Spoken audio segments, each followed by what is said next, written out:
Hey everyone, I'm Tyler. And I'm Alex.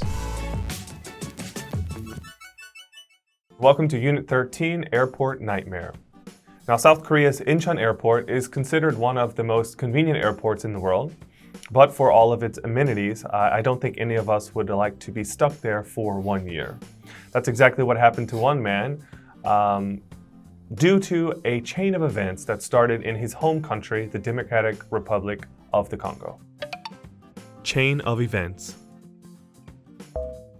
Chain of events.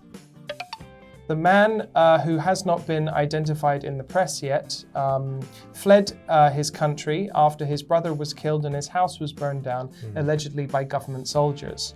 At first, he decided to hide out in a national park and then somehow made his way to Southeast Asia. In 2020, he had a stopover in Korea where he apparently lost his passport, making it impossible for him to depart.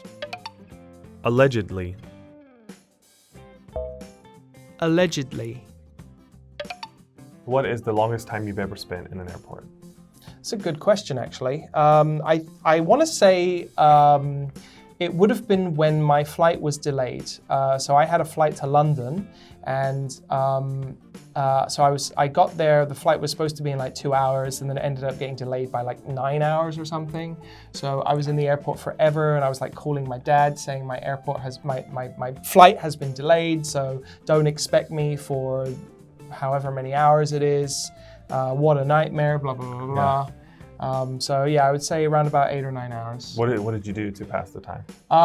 To be honest with you, the whole time I was just anxious to know when the plane would go. And because I didn't know, I was just constantly like looking at the scheduled times and that kind of thing. I couldn't really relax, you know, because I usually like spend my airport time very cleverly. You know, I arrive like 2 hours before, I get food, I maybe play a video game or something like that. Nice. But this time I just couldn't really do any of that because I was so stressed about the situation that I just ended up, you know, wandering around for ever and ever and being like, come on. Yeah. What about you?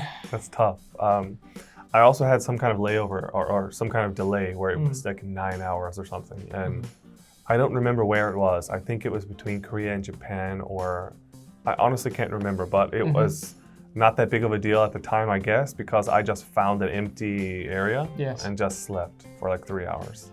That'll do it for the preview of this unit. We'll see you guys back for the review.